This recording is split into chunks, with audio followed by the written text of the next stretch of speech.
الرحمن علم القرآن خلق الإنسان علمه البيان الشمس والقمر بحسبان والنجم والشجر يسجدان والسماء رفعها ووضع الميزان ألا تطغوا في الميزان وأقيموا الوزن بالقسط ولا تخسروا الميزان والأرض وضعها للأنام فيها فاكهة والنخل ذات الأكمام والحب ذو العصف والريحان فبأي آلاء ربكما تكذبان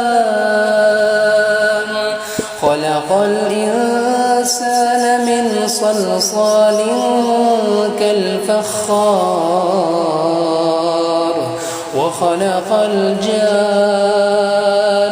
من مارج من نار فبأي آلاء ربكما تكذبان رب المشرقين ورب المغربين فبأي آلاء ربكما تكذبان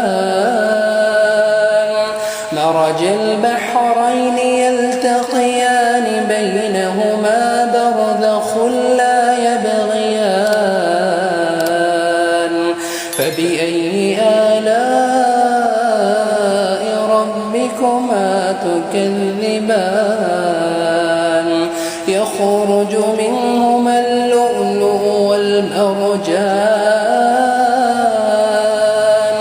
فبأي آلاء ربكما تكذبان وله الجوار المنشآت في البحر كالأعلام فبأي آلاء ربكما تكذبان